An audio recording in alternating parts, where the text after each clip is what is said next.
안녕하십니까. 유통관리사 처음 공부하시는 분들을 위해서 유통정보에 대해서 과목 소개를 해드리겠습니다. 유통정보는 대개 수험생들이 가장 어렵게 생각하는 부분입니다. 왜냐하면 여러 가지 IT라든가 ICT 또 관련된 용어들 많이 나오고 좀 생소한 부분이죠. 하다못해 바코드라든가 RFID 이런 것들도 다 생소한 부분입니다. 생소한 부분이기 때문에 이제 처음에 접근할 때 어렵게 생각하시는 부분인데, 그러나 그 기본적인 내용들만 잘 정리하시면 답은 명확하게 나옵니다. 그래서 제가 안내해 드리겠습니다. 여기서 마찬가지로 가장 기본적인 내용들 정리한 다음에 그동안 나왔던 기출문제 풀어보시면 어렵지 않게 고득점할 수 있습니다. 과연 어려운가 그랬는데 생소하니까 어렵다고 생각하는 것이죠. 그렇게 어려운 내용은 아닙니다. 그래서 유통정보를 갖다 가장 생소하고 어려운 과목으로 인식을 합니다. 또 최근에 나오는 여러 가지 4차 산업혁명 관련해 가지고 나오는 용어들, 이런 것들도 시험에 나오기 때문에 기존에 교재에도 안 들어가 있지 않은 이런 내용인데 또 시험에 나옵니다. 그러니까 최근에 등장하는 IT 관련 용어들, 예컨대 빅데이터 관련된 내용들, 또 AI라든가 클라우드 컴퓨팅 관련된 용어들이 있죠. 그래서 최근에 4차 산업혁명이 많이 강조가 되면서 그에 관련된 내용들이 나옵니다. 하다못해 드론도 4차 산업혁명의 주요 핵심 재료 중에 하나입니다. 그 드론에 관한 시험 문제가 나왔어요. 그래서 이제 유통업체가 섬까지 그 소비자가 구매한 물건을 갖다 날라줬다. 그럼 당연히 뻔하죠. 드론이지 뭐겠습니까? 그래서 생소한 내용이 나오지만 그러나 답을 찾는 것은 그렇게 어렵지 않습니다. 그래서 그런 것들 해가지고 시험에 나오기 때문에 그런 것들, 최근에 여러 가지 추세와 관련된 내용들도 공부를 하셔야 됩니다. 그렇지만 그런 건 어쩌다가 몇 문제 나오는 것이고, 대부분은 이미 나왔던 내용들, 반복 출제되는 내용들이 또 나옵니다. 그렇기 때문에 그 반복해서 계속 나왔던 내용들, 이런 것들을 잘 정리해두면 유통정보도 어렵게 시작은 했지만 그러나 결과적으로 고득점할 수 있는 그런 과목에 포함됩니다. 그래서 시험 문제를 내는 방식, 출제위원이 출제하는 방식을 잘 확인하면, 그래서 먼저 문제를 통해서 확인한 다음에 거기에 맞게 또 이제 정리해 나가는 것입니다. 제가 안내해 드리는 대로 공부하시고 나서 문제 풀어보시면 명확하게 이런 식으로 공부하면 되겠구나 하는 것이 느껴집니다. 그래서 그런 식으로 공부하시게 되면 고득점할 수 있는 이런 과목입니다. 그래서 어떤 내용을 가지고 어떤 유형으로 출제하는지, 그 출제 방식을 익히면 그만큼 이제 공부하기도 쉽고 또 고득점할 수 있는 그런 과목이다 생각하시면 되겠습니다. 유통정보도 그래서 합격을 위한 전략 과목의 하나로 생각하시면 되겠습니다. 어렵다고만 생각하지 마시고 처음에 접근할 때는 생소하고 하지만 그러나 몇 번 쭉 공부하시다 보면 쉽게 파악할 수 있는 그런 과목입니다. 과목 몇 가지 이해 나오는데, 역시 반복해서 출제가 되는 내용들은 늘 반복됩니다. 범위가 그거기 때문에 그걸 벗어날 수는 없죠. 물론 벗어나는 문제가 나오기도 합니다. 유통정보인데 시험 문제가 상권 분석 문제가 나오는 경우도 있고 유통 마케팅 문제가 나오는 경우도 있고 그렇습니다. 또는 유통물리 일반에서 나오는 내용들, 그러니까 쉽게 얘기하면 네가 왜 거기서 나와? 이런 문제들이 꽤 나옵니다. 지난번 마지막 2020년 시험에서도 그런 문제가 꽤 나왔습니다. 그냥 딱 보는 순간 네가 왜 거기서 나와? 이런 문제. 다른 과목 문제입니다. 이런 문제도 나오고, 그 다음에 또 이제 우리가 시험 범위에는 포함되지 않지만 그러나 최근에 시사적인 IT 관련 내용들, 이런 것들도 시험에 나옵니다. 그래서 블록체인이라든가 이런 것들이 있죠. 핀테크 이런 용어들. 그래서 그런 용어들도 많이 돌출되는 편인데, 그렇지만 시험 문제 어쩌다 한번 나오는 겁니다. 그런 문제 틀렸다고 해서 합격에 지장을 줄 정도는 아니고요. 그렇지만 이제 그런 것들도 함께 관심 있게 봐두시는 게 좋습니다. 제가 진행을 하면서 요새 이런 용어들도 있다는 걸 또 말씀을 드릴 겁니다. 우리 수험서에 책에는 안 나와 있지만 또 추가로 말씀을 드릴 거니까 그런 내용들 정리하시면 되겠습니다. 그래서 반복 출제되는 핵심 내용이 일단 제일 중요하고요. 그와 관련해서 IT 관련해 가지고 새로운 용어들, 가장 최근에 등장한 새로운 용어들, 이런 것들도 많은 경우엔 한 두세 개 정도 출제가 됩니다. 그래서 빅데이터, AI, 클라우드 컴퓨팅, 드론 이런 것들 나옵니다. 그래서 그런 내용들 같이 보시면 되겠고, 그래서 이렇게 정리하시면 80점 이상 충분히 점수를 갖다 얻을 수가 있습니다. 그러니까 이것도 고득점 전략 과목으로 생각하시면 되겠습니다. 그래서 많이 나왔던 내용들이 계속 나오기 때문에 이런 것들을 중심으로 정리하시면 역시 시간도 절약하고 나가서 고득점할 수 있습니다. 가지고 한 번에 합격하실 수 있는 거죠. 유통정보의 출제 영역 좀 보겠습니다. 최근에 가장 많이 출제가 되는 부분이 전자상거래에 관한 내용들이 이렇게 많이 나옵니다. 우리 책에서는 그 뒷부분에 나와 있는데 전자상거래와 관련해가지고 여러 가지 전자상거래 수익 모델이라든가 아니면 전자상거래 관련된 용어들, 자, 이런 것들이 굉장히 출제가 많이 됩니다. 그래서 최근 3년 동안 출제가 된 거, 3년 동안이니까 자, 이제 180문제죠. 출제가 되는데 그중에서 보면 48문제가 나왔습니다. 엄청 많이 나온 거죠. 그래서 전자상거래 이해에 관해서 여러 가지 세세한 내용들 좀 봐주셔야 되고, 전통적으로 유통정보라고 할 때 빠질 수 없는 게 뭐죠? 바코드와 포스 시스템입니다. 포인트 오브 세일즈 시스템 해가지고 바코드를 기반으로 해가지고 작동되는, 그래서 소매 점포의 매출액이라든가 이런 걸 관리해 주는 거죠. 지금은 편의점에도 있고 편의점보다 규모가 작은 전통적인 구멍가게에도 다 있습니다. 이게 어차피 모든 상품에 바코드가 부착되어 있잖아요. 그러니까 당연히 규모가 아무리 작은 소매점이라고 하더라도 뭐요, 그 시스템 안 갖춰놓으면 장사를 할 수가 없죠. 그만큼 폭넓게 퍼져 있는 것이 포스 시스템이고 그 기반이 되는 게 바코드입니다. 그래서 여러 가지 바코드의 유형이라든가 또 바코드의 속성이라든가 이런 것들도 시험에다 나옵니다. 우리가 그런 것까지 공부해야 되느냐 이런 생각 들지 모르겠지만 아주 굉장히 출제가 많이 됩니다. 그리고 이제 바코드와 함께 최근에 많이 도입되고 있는 게 RFID가 도입되고 있습니까? RFID 해가지고 무선 식별 시스템이 함께 도입되고 있는데 역시 그것도 공부하셔야 되고요. 그리고 이제 포인트 오브 세일즈, 포스 시스템을 도입했을 때 얻는 기대 효과, 뭐 뻔한 얘기죠. 포스 시스템을 도입했을 때 얻는 기대 효과인데 이것들도 아주 쉬운 내용이지만 꾸준히 나오고 있습니다. 이런 것들 보실 것이고요. 그 다음에 이제 최근 들어서 많이 나오는 게 경영학에서도 지식 경영이 많이 강조가 됩니다. 과거엔 그저 경영정보 시스템 해가지고 MIS에 기반을 둔 경영 이런 것들이 중심을 이뤘다면 최근 들어와가지고 지식이 그만큼 중시가 되고 있어요. 지식은 축적된 거죠. 축적된 건데 이걸 활용할 수 있는 방법, 경영에 활용할 수 있는 방법 해가지고 이걸 지식경영이라고 해서 또 그와 함께 지식경영 시스템 해가지고 KMS라고 하는 게 있죠. Knowledge Management System 해가지고 지식경영 시스템 굉장히 많이 나오고 있습니다. 그리고 여러 가지, 지식이 뭐냐? 지식. 자료가 정보가 되고 정보가 축적되고 쌓여가지고 지식이 되는 건데 그 지식을 또 여러 가지로 구분합니다. 가장 기본적으로 뭐 암묵지와 형식지 구분해가지고 파악하는 것도 있고 또 여러 가지 그 지식의 변환 과정, 그래서 노나카 이쿠지로 교수가 제시하는 그 지식의 변환 과정 해가지고 이런 것도 꾸준히 나오고 있고요. 그래서 이제 최근에 아주 중요한 이슈가 되고 있는 내용 중에 하나인데 그 지식 경영 관련된 내용들 꾸준히 나오고 있기 때문에 꽤 많이 나오는 편입니다. 그 다음에 또 한 가지가 이제 지금은 전자상거래하고도 관련되는 거지만 EDI라고 해서 전자문서교환입니다. 전자문서교환도 우리가 폭넓게 쓰고 있는 거죠. 우리도. 그런데 뭐 연말정산 세금 신고 같은 거 할 때 다 국세청 사이트 들어가서 다 신고하죠. 내가 신고한 내용이 바로 전자문서예요. 전자문서를 통해서 국세청에다 신고가 되는 겁니다. 그렇기 때문에 모든 기업들 간의 상거래에서도 전자상거래, B2B 거래라고 하는 게 바로 컴퓨터, 인터넷 기반을 둔 거래 아닙니까? 주문도 자동 발주가 이루어지고 이런 데 있어서 중심 역할을 하는 게 바로 전자문서 교환입니다. 그래서 EDI가 구축되는 경우 얻을 수 있는 효과는 무엇인가 하는 거, 이런 것들도 굉장히 많이 나옵니다. 근데 내용은 어렵지 않습니다. 다음에 이 SCM이라고 되어 있는데 SCM은 공급 사슬 관리죠. 서플라이 체인 매니지먼트 해가지고 공급 사슬 관리인데 공급 사슬 관리와 관련된 핵심적인 내용은 원래 유통물류 일반에 나오는 그런 내용들입니다. 그렇지만 이것이 바로 인터넷 기반으로 해가지고 전자상거래 기반이란 말이에요. 그래서 활용되면서 여러 가지 또 관련된 용어들 언급됩니다. 이런 것들은 이제 유통물류 일반에서도 나오고 유통 마케팅에서도 나오고 유통정보에서도 같이 나오는 그런 내용들입니다. 그래서 SCM이니까 QR 시스템, 또 ECR 시스템 같은 것들이 있죠. 이런 것들이 여기서 또 많이 출제가 되고 있습니다. 그러면서 이제 유통정보니까 특히 데이터와 관련해가지고 데이터 웨어하우징이라고 제목은 붙어 있는데 이 데이터 웨어하우징과 관련된 게 바로 데이터베이스, 데이터 웨어하우스, 그 다음에 데이터 웨어하우징, 그리고 그 안에 있는 데이터를 가지고 뭔가 알아내야죠. 그렇죠?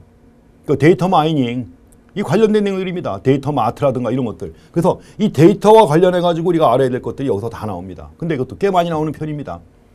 특히 최근에 그 데이터 마이닝이 중요시되면서 거기에 관한 문제들도 꽤 나오고 있고요. 그 다음에 이제 넓은 의미에서 유통정보 시스템도 뭐 꾸준히 언급됩니다. 뭐 차이는 있지만 그래도 꾸준히 많이 나오는 것들이에요, 다. 그래서 유통정보 시스템 관련해가지고 그 하위 시스템이라든가 또 유통정보 시스템의 기반 기술이라든가 이런 것들 많이 언급이 됩니다. 기타 이제 유통정보와 의사결정. 우리가 정보를 갖다 공부한다. 그 정보라고 하는 게 의사결정에 활용하기 위한 거죠. 근데 의사결정 방법을 여러 가지로 구분해가지고 또 여기서 시험 문제에서 물어봅니다. 계층별로 해가지고 위기에 따라서 전략적 의사결정, 전술적 의사결정, 그 다음에 운영적 의사결정 해가지고 구분해서 이런 문제도 물어보고 여러 가지 의사결정의 오류 같은 것들도 시험에 나옵니다. 의사결정에서 잘못되는 거 있죠. 오류. 자, 이런 것들도 나오고. 자, 이런 것들 그리고 이제 기타라고 되어 있는 것은 특별히 여기에 포함되지 않는 최근에 나온 그런 용어들. 그런 것들이 또 이제 이 정도 나옵니다. 그러니까 14% 정도 출제가 되고 있고. 그래서 이렇게 해갖고 이런 내용들 중심으로 해서 차례대로 중요한 내용은 좀 더 자세히 또 핵심적인 내용들 정리해가면서 볼 것이고 중요하지 않은 내용들은 가볍게 보고 지나갈 것입니다. 물론 우리 책이 수험서 아니에요. 수험서이기 때문에 중요한 내용들은 역시 자세히 해놓고 중요하지 않은 내용들은 그 핵심만 간략하게 정리해 놓은 것입니다. 그래서 이렇게 해갖고 교재를 중심으로 정리하시고 또 마지막에 핵심 정리가 있는데 그 핵심 정리한 내용 가지고 또 마무리 정리하시고 기출문제 좀 풀어보시면 뭐 충분히 쉽게 합격하실 수 있습니다. 자, 유통정보를 어떻게 학습할 것인가 하는 건데 역시 핵심 포인트가 제일 중요합니다. 늘 나오니까요. 여기서도 이제 다른 과목과 마찬가지로 자격증 시험은 모든 내용을 다 학습하는 건 진짜 비효율적이죠. 바보나 하는 짓입니다. 그러니까 뭐예요? 시험에 나오는 거 역시 신화공이라고 해서 많이 강조가 됩니다. 제가 많이 써먹는 말입니다. 신화공, 시험에 나오는 것만 공부한다. 이게 효율적이죠. 만점 맞아야 되는 것도 아니고 합격에 필요한 만큼만 맞으면 되는 거죠. 그래서 어려운 과목이라고 하더라도 다 할 게 아닙니다.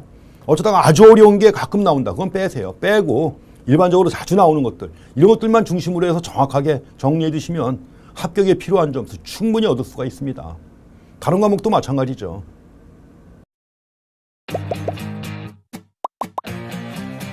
에듀윌 유료 회원만의 특별한 서비스.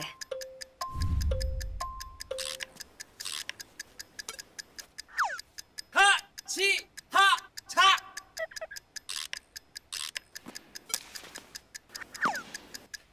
하치하차 정답! 같이 하자 친구야 에듀윌 유료 회원!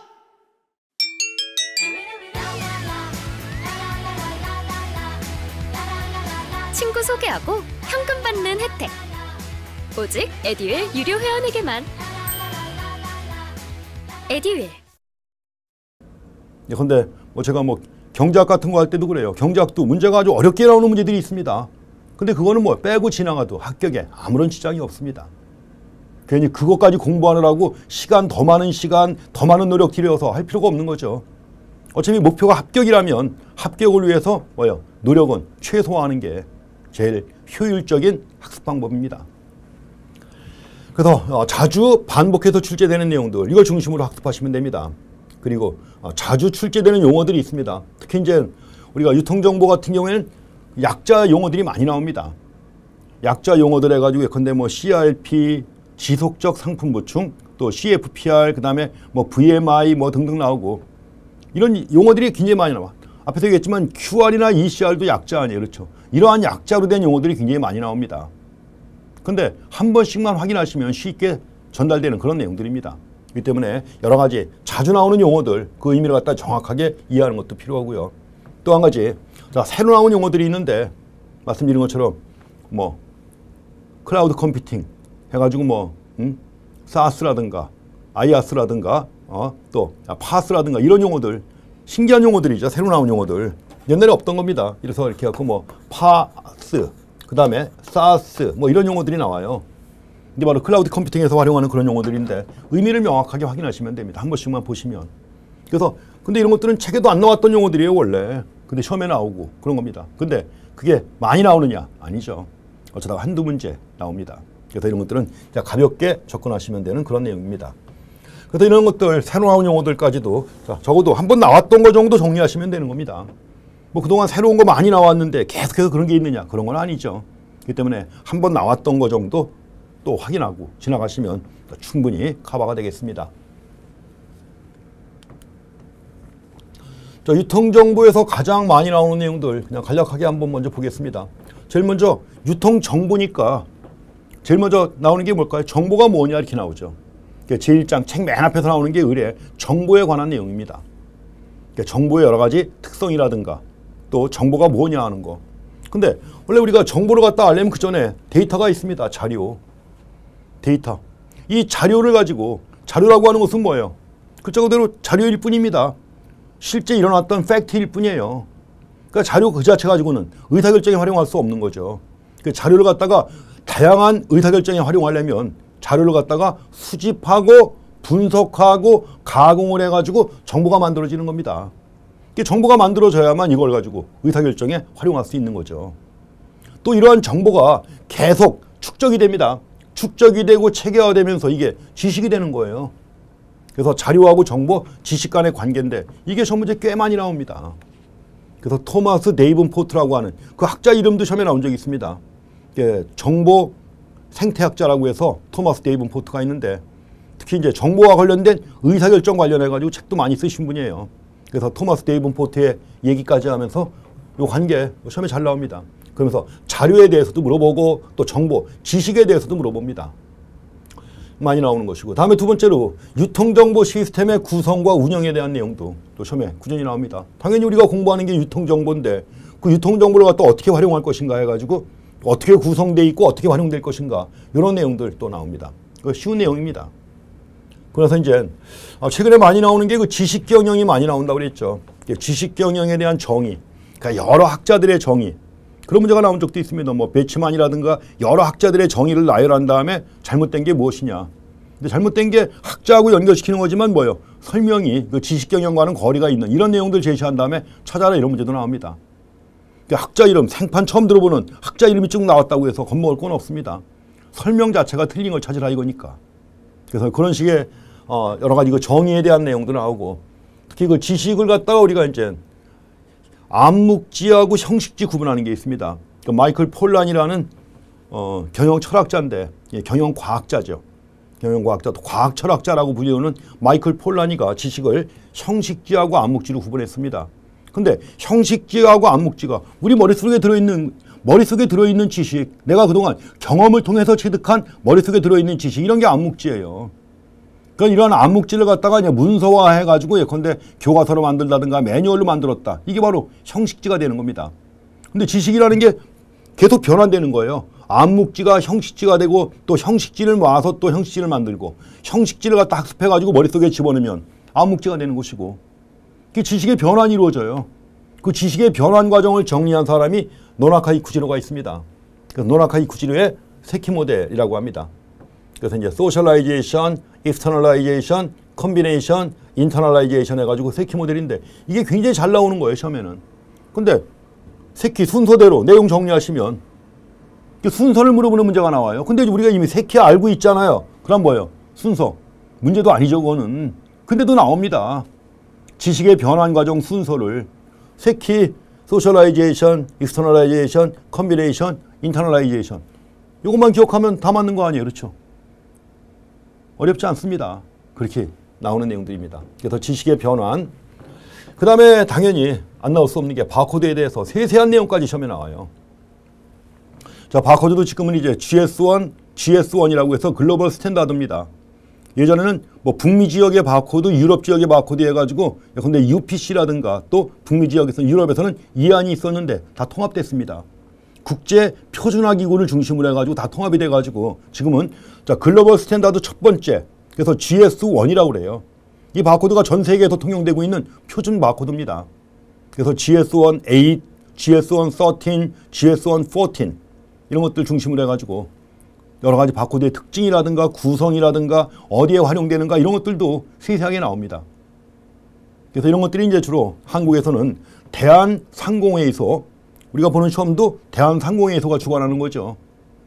그 대한상공회의소 유통물류진흥원이 있습니다. 그 유통물류진흥원에서 이런 것들을 다 교육도 시키고 알리고 있고 매뉴얼도 만들고 한데 거기서 나오는 내용들이 당연히 시험에 빠질 수가 없죠. 그리고 이 바코드를 갖다 기반으로 하는 거래 시스템을 갖다가 우리가 포스 시스템이라고 하는데 당연히 포스 시스템 중요합니다. 그리고 RFID 해가지고 전자식별, 무선식별이라고 하는 건데 글자 그대로 무선식별이에요. 전자 태그를 기반으로 하는 무선식별. 이 시스템도 어떻게 작동되는가 하는 좀 더 구체적이고 디테일하고 약간 어려운 내용까지 시험에 나온 적이 있습니다. 근데 어쩌다 한 문제 그렇게 나오는 겁니다. 그런 문제들은. 그래서 그렇게 해서 흐름 한번 파악하시면 되는 것이고요. 기타 여러 가지 약자 용어들이 많이 나온다고 그랬죠. 약자 용어들 나오는데 EDI 전자문서 교환입니다. 컴퓨터와 컴퓨터 간에 전자문서가 교환되는 거예요. 전자문서를 교환한다. 그럼 전자문서를 갖다 컴퓨터와 컴퓨터 간에 교환하려면은 컴퓨터끼리 통신할 수 있어야 되는 거죠. 그 통신을 가능하게 하는 게 뭐냐? 부가가치 통신망, WAN이라고 하는 게 있고요. 물론 지금은 인터넷 기반입니다. 인터넷 기반으로 해가지고 EDI 시스템이 구축되는 건데 그래서 XEDI라고 해가지고 이제 첨단화된 EDI가 있습니다. 그렇지만 과거 WAN 기반이었기 때문에 WAN도 나오고요. 그 다음에 CALS라고 하는 게 광속 상거래. 이것도 꾸준히 나옵니다. 아주 매번 나오는 건 아니지만 그래도 꾸준히 나와요. 자, Commerce at Light Speed. 전자상거래나 마찬가지입니다. 그래서 전자상거래하고 비교하는 문제가 나오기도 하고. 자, 인터넷에 대한 내용도 시험에 여러 번 나왔습니다. 여러 가지 인터넷과 관련해가지고 인터넷 언어 해가지고 XML이라든가 이런 것들도 나오고요. 익스텐서블 마크업 랭귀지 같은 여러 가지 인터넷 언어 이런 것들도 나오고 다 나옵니다. 그 다음에 이제 QR, ECR은 이게 공급사슬 관리의 시초인데 공급사슬 관리의 시초가 되는 QR, 자, 신속 대응이라고 하는 거죠. 퀵 레스폰스. 그 다음에 이제 efficient consumer response 해가지고 요게 좀 더 다른 산업에 적용된 거죠. 요거는 이제 패션, 의류 산업에 적용된 QR이고 요게 이제 가공식품 산업에 적용된 게 ECR이고 요거 말고도 EFR이라든가 EHCR 등등 해가지고 계속 나옵니다. 근데 나왔던 거 몇 개 보면 절대 안 틀리는 그런 내용들입니다. 거기다가 이제 근래 들어와가지고 또 CR. CR은 지속적 상품 보충이라고 하는 거예요. CR 또는 CRP라고 하는데 Continuous Replenishment예요. 약자가 C, Continuous Replenishment, 보충, 재고를 보충해 주는 겁니다. 공급자가 알아서 재고를 갖다 보충해 주는 그런 시스템 같은 것들. 이런 것들이 다 나오는 거예요. 그 다음에 또 한 가지 많이 나오는 게 데이터 웨어하우스, 데이터 마이닝, CRM 나옵니다. 자, 데이터 웨어하우스 나올 땐 당연히 뭐예요? 이 데이터베이스에 대한 내용도 나오죠. 데이터베이스의 구성이라든가 구조. 좀 어려워요. 어려운 내용이지만 그러나 한 번만 보고 지나가시면 절대 어렵진 않습니다. 아주 뭐 스타스키마라든가 약간 IT 쪽에 전문적인 내용들이죠. 근데 그런 내용도 시험에 나오기 때문에 이제 처음에 접근할 때는 어렵다 이렇게 생각하는 겁니다. 그렇지만 몇 번 하다 보면 역시 같은 내용 나오기 때문에 어렵지 않습니다. 데이터 웨어하우스, 그 다음에 데이터로부터 뭔가 의미 있는 관계를 찾아내는 거죠. 데이터 마이닝. 이것도 데이터 마이닝에 여러 가지 기법이 있는데 그 기법 내용들까지. 사실은 그 데이터 마이닝 기법 하나하나 보면 이거 진짜 황당한 거예요. 이게 도대체 유통 쪽인데 왜 이런 걸 알아야 되나. 근데 관련이 있습니다, 다. 그래서 데이터 마이닝 기법도 몇 가지만 알아두시면 되는 것이고. 그 다음에 CRM이라고 하는 고객관계 관리도 많이 나옵니다. 예, 고객관계 관리해가지고 기존 고객을 계속 유지하고자 하는 거죠. 신규 고객의 창출이 아니라 기존 고객과의 관계를 계속 유지하고자 하는 게 CRM인데 고객관계 관리라고 해서 그 세세한 기법들도 또 언급이 됩니다. 물론 CRM은 또 마케팅에서도 많이 나옵니다. 유통 마케팅에서. 그래서 이런 내용들도 다 유통정보에서 빈출 내용이고요. 그 다음에 ESCM, 공급사슬 관리입니다. 공급사슬 관리인데 이제 인터넷 기반의 공급사슬 관리 관련해가지고 공급사슬의 여러 가지 운영 전략 관련된 내용들이 시험에 나옵니다. 이 리테일링, 이게 전자상거래 아니야, 전자소매. 리테일이라고 하는 게 소매 얘기하는 거죠. 소매 얘기하는 건데 전자상거래 얘기하는 겁니다. 그래서 전자상거래 관련된 내용들, 이 리테일링에서 나와 있고, 이 프로큐어먼트, 전자조달입니다. 지금은 우리가 구매라고 하는 개념이 퍼체이스 아니에요. 퍼체이스인데 이게 좀 더 첨단화돼가지고 프로큐어먼트, 조달이 된 겁니다. 근데 지금 조달도 뭐예요? 다 인터넷 기반이죠. 정부가 필요한 물자 조달할 때 조달청이라는 기구가 있잖아요. 조달청이 조달할 때도 지금은 나라 장터라는 전자상거래 시스템을 갖다 구축해가지고 나라 장터를 기반으로 해가지고 정부의 문자 조달이 이루어집니다. 나라 장터. 그 나라 장터의 사이트 이름이 뭐냐? 나라 장터. 자, G2B예요. G2B. Government to Business. 그 G2B.go.kr. 그게 나라 장터의 주소입니다. G2B. 이게 바로 e-프로큐어먼트에 이루어지는 그런 시스템이죠. 그래서 이런 것들도 함께 언급이 되고요. 자, 특히 그 전자상거래에 대해서 많이 나옵니다. 우리 책에서는 뒷부분에 나오기 때문에 여기서 뒤에 나온 건데, 전자상거래 다양한 유형이라든가 전자상거래의 특성, 아주 초보적인 얘기죠. 특성인데도 그 아주 쉬운 내용들이 계속 나와요. 전자상거래가 이루어진다. 시간적 격차, 공간적 격차 있어요, 없어요? 없죠. 그럼에도 불구하고 시험 문제에는 시간적 제약은 있지만 공간적 제약은 없다. 이런 식으로 나와요. 시간적 제약이 왜 있습니까? 전자상거래에. 그런 식으로 아주 쉬운 내용들 나옵니다. 그리고 전자상거래 관련 기술도 매우 중요하고요.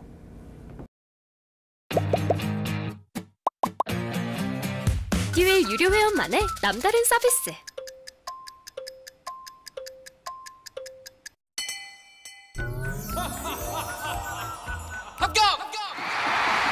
합격하고 돈도 받는 혜택. 오직 에듀윌 유료 회원에게만. 에듀윌. 우리도 합격! 그다음에 전자상거래 기반 기술, 관련 기술, 기반 기술 달라요. 이거 구분해야 되고, 또 전자결제도 중요하죠. 최근에 전자결제와 관련해가지고 특히 인터넷 보안 관련된 내용들 나옵니다. 여러 가지 전자상거래의 조건, 그 다음에 이 전자결제에서 갖춰야 될 조건들 이런 것들 나옵니다. 그렇지만 어려운 내용은 절대 아니죠. 한 번씩만 보시면 됩니다. 그래서 암호화 방식도 공개키 암호화 방식과 비공개키 암호화 방식, 매번 그 내용이 그대로 나옵니다. 그래봤자 공개키 아닌 비공개키인데 두 가지 구분해가지고 파악하는 문제, 특징 물어보는 문제 나올 게 얼마나 많겠어요? 별로 없죠. 그러니까 매번 그 내용 가지고 나오는 겁니다. 그래서 암호화 방식도 나오고 여러 가지 전자결제의 조건들 나오고, 요새는 또 그것도 나옵니다. 여러 가지 해킹의 여러 가지 기법들이 있잖아요. 그 다양한 해킹 기법들도 시험에 나와요. 근데 이미 우리가 많이 알고 있는 겁니다. 트로이 목마 뭔지 아시잖아요. 그게 시험으로 나옵니다. 또 아주 여러한 파밍이라든가 피싱이라든가 이런 것들 신문에서도 늘 언급되는 내용들, 그런 것들까지 다 여기선 공부하고 지나가셔야 되는 겁니다. 근데 생소하다고 해서 어려운가요? 그건 아니죠. 그래서 이런 내용들 중심으로 해서 공부하시면 되겠습니다.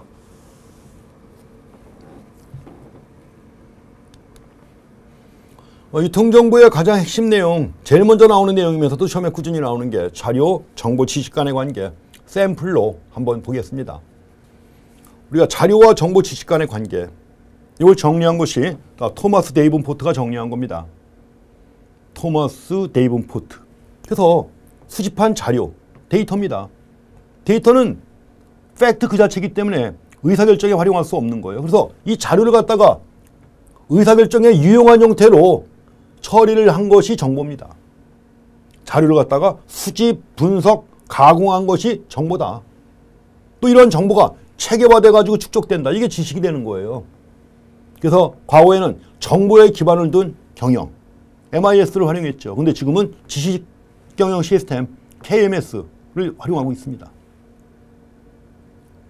그래서 우리가 자료라고 할 때는 어떤 현상이 일어난 사건, 이벤트예요.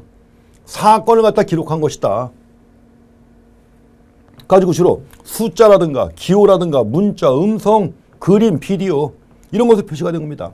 데이터라고 해서 꼭 정형적인 데이터만 있는 건 아니죠. 정형화된 데이터만 있는 건 아니고 비정형화된 데이터도 있죠.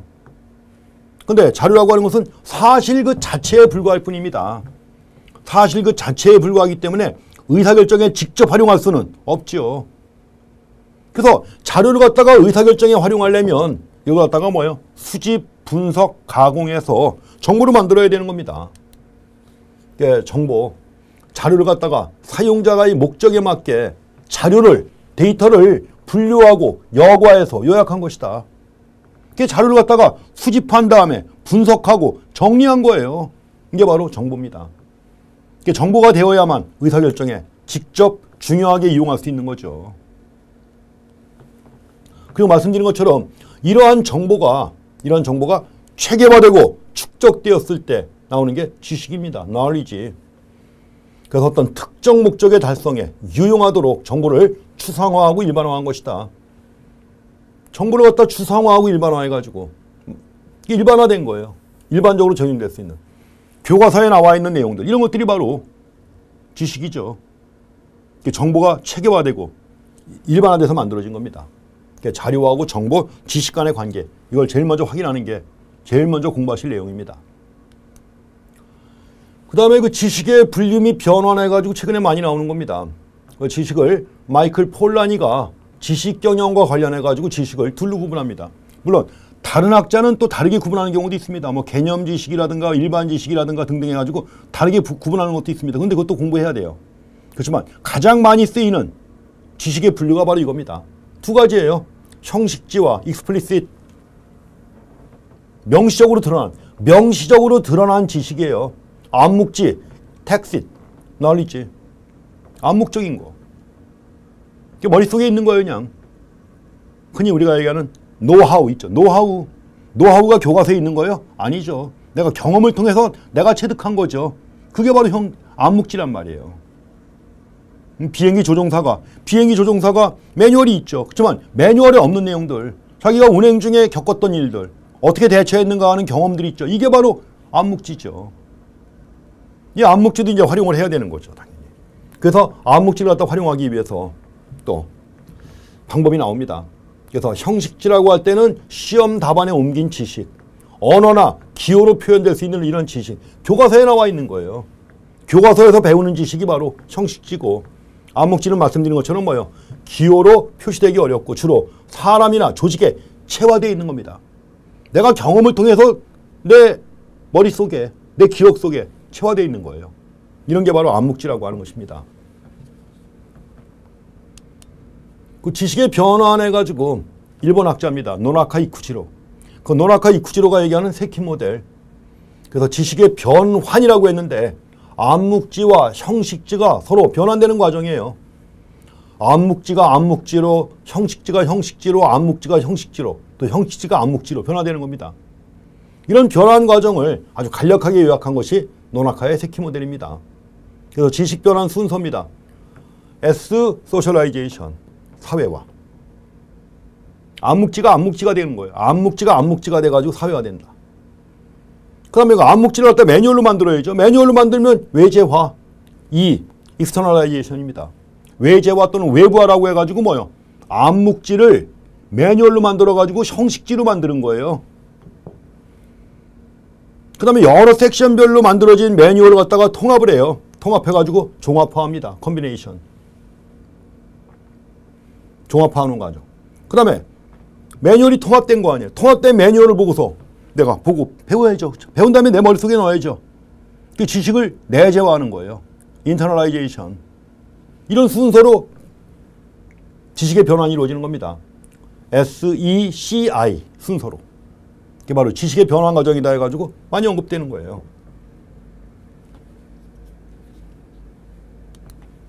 자, 기출 맛보기라고 해서 나와 있는데 바코드 마킹과 관련된 설명 중에서 가장 옳은 것은 뭐냐고 했습니다. 우리는 바코드 보통 두 가지 보죠. 우리가 물건 사게 되면 포장지에 바코드가 새겨져 있죠. 포장지에 새겨진 바코드는 제조업자가 표시한 거 아니에요. 인쇄하면서. 그런 걸 우리가 소스 마킹이라고 합니다. 소스 마킹. 근데 우리가 대형마트나 이런 데 식품 코너 가면은 내가 물건을 갖다 구매했을 때 정육 코너 갔다. 정육 코너에서 뭐예요? 내가 요만큼만 달라고 그러면 거기서 잘라가지고 포장한 다음에 바코드 표시하고 붙여주잖아요. 그렇죠? 그게 바로 뭐냐? 인스토어 마킹. 매장에서 마킹하는 거예요. 인스토어 마킹. 두 가지가 있습니다. 소스 마킹과 인스토어 마킹. 가벼운 내용인데 시험에는 여러 번 나왔던 겁니다. 옳은 게 뭐냐고 했습니다. 제조업자가 생산 시점에 바코드를 갖다 인쇄한다? 뭐죠? 소스 마킹이죠. 틀렸죠? 소스 마킹. 소매상이 자신의 코드를 갖다 부여해가지고 부착하는 것은 뭐예요? 인스토어 마킹입니다. 바뀌었습니다. 인스토어 마킹. 소스 마킹은 생산 시점에서 저렴한 비용으로 바코드 부착이 가능하다. 맞습니다. 포장지에 인쇄만 하면 끝나는 거 아니에요. 인쇄할 때 대량으로 인쇄한 다음에 포장하잖아요. 그렇죠? 그 소스 마킹은 생산 시점에서 저렴한 비용으로 바코드 부착이 가능합니다. 인스토어 마킹은 소매상마다 다 달라요. 이마트에서 구입한 물건을 갖다 홈플러스 와서 스캔한다. 못 읽어요. 그러니까 업체마다 다 다른 겁니다. 표준화가 안 돼 있죠. 업체마다 표준화되어 있는 것은 소스 마킹입니다. 자, 인스토어 마킹은 동일 상품의 동일 코드가 지정될 수 있다. 이게 소스 마킹이죠. 이렇게 해갖고 마킹도 여러 번 나왔던 겁니다. 그 다음에 전자상거래 판매 시스템에 대한 설명으로 가장 옳은 게 뭐냐고 했습니다. 먼저 상향 판매가 나와 있죠. 업셀링. 업셀링은 근데 50만 원짜리 카메라를 보겠다고 사러 온 사람이에요. 그 사람한테 50만 원짜리가 아니라 뭐예요? 기능이 좀 더 뛰어난 한 100만 원짜리 권유하는 겁니다. 이게 아마 네가 촬영하려는 목적에 비추어 볼 때 이게 더 적합할 것이다 해가지고 좀 더 비싸고 가치 있는 거 이걸 소개해가지고 파는 거예요. 이런 걸 업셀링 해갖고 상향 판매라고 하는 겁니다. 그래서 고객들이 구매하고자 하는 제품에 대해서 보다 저렴한 상품을 아니죠. 보다 고가의 비싼 상품을 권유하는 겁니다. 마케팅 기법 1번 틀렸습니다. 2번 역쇼루밍은 고객들이 특정한 제품을 구매하고자 할 때 보다 다양한 마케팅 정보를 제공해주는 마케팅 기법이다. 이런 건 흔히 교차 판매에 대한 설명에 가깝죠. 요새 쇼루밍, 역쇼루밍 설명이 굉장히 많이 나오죠. 쇼루밍은 뭐죠? 그런데 고객이 제품을 갖다 구매할 때 오프라인 매장에서 여러 가지 보고 비교도 하고 검토도 합니다. 그래서 구매 의사를 결정한다. 의사결정을 했어요. 구매는 온라인에서 합니다. 오프라인 매장에서 검색해 본 다음에 실제 구매는 온라인으로 하는 거예요. 그게 쇼루밍. 반대로 온라인으로 제품을 갖다가 검색하고 찾아본 다음에 구매는 오프라인 매장에서 한다. 이게 바로 역쇼루밍이에요. 최근의 추세입니다. 쇼루밍, 역쇼루밍. 이겁니다. 틀렸죠? 자, 교차 판매. 고객들이 저렴한 제품을 구매하는 데 도움을 제공한다? 이건 아닙니다. 교차 판매는 예컨대 내가 보험회사 건강보험에 가입하려고 갔다. 개인적으로 드는 건강보험에 가입하기 위해서 갔는데 거기선 또 다른 거. 예컨대 뭐 생명보험이나 이런 보험 상품까지 소개해가지고 함께 구매하도록 권유하는 겁니다. 이런 걸 교차 판매라고 그래요. 교차 판매를 잘하는 사람들이 그만큼 뭐예요? 성과가 높은 겁니다. 다른 상품. 분명히 이 사람이 이것 때문에 왔지만 이걸 소개하면 여기에 관심을 둘 것이다 해가지고 다른 상품까지 소개해서 사도록 만드는 거예요. 교차 판매. 그런 거죠. 옴니채널 요새 아주 크게 뜨고 있는 거죠. 온라인과 오프라인 채널을 통합한 겁니다. 온라인 투 오프라인이에요. O2O. 온라인 투 오프라인. 그래갖고 보다 개선된 쇼핑 환경을 고객들에게 제공해 주는 게 옴니채널입니다. 앞에서 봤던 쇼루밍, 역쇼루밍 다 넓게는 이 범위에 포함되는 거죠. 온라인과 오프라인 채널을 통합한다. 넘나드는 거예요. 그래서 옴니채널이라고 합니다. O2O. 프로슈머. 프로슈머는 두 가지 합성어죠. 프로듀서, 컨슈머 약자입니다. 생산자인 동시에 소비자인데 오늘날 고객들이 다 생산자인 동시에 소비자죠. 왜냐하면 그만큼 생산에도 영향을 미쳐요. 고객 욕구. 고객들의 욕구, 디테일한 욕구가 생산 과정에 반영이 된단 말이죠. 그러니까 당연히 소비자지만 동시에 생산에 영향을 미치니까 이런 사람들을 갖다가 프로슈머라고 합니다. 그래서 프로슈머 해가지고 전문적인 쇼핑을 하는 소비자가 아니라 뭐예요? 오늘날의 일반적인 소비자는 다 프로슈머예요. 소비자인 동시에 생산자다 하는 거죠. 이렇게 해가지고 이런 내용들이 여러분들이 공부하실 내용들입니다. 문제도 이런 식으로 나오고 대개는 답이 쉽게 보이는 이런 문제들 나옵니다. 편하게 공부하시면 됩니다. 그래서 처음 접근할 때 약간 생선면이 있다고 하더라도 기본적으로 반복해서 중요한 핵심적인 내용들 정리하시고 기본 강의 듣고서 책에 나와 있는 연습 문제도 풀어보고 마지막으로 이제 핵심 요약 강의가 있습니다. 그거 정리하신 다음에 기출문제 좀 더 풀어보시면 결과는 뭐예요? 패스, 합격입니다. 한 번에 잘 마무리하셔가지고 잘 정리하셔서 한 번에 꼭 합격하시기를 소망합니다. 수고했습니다.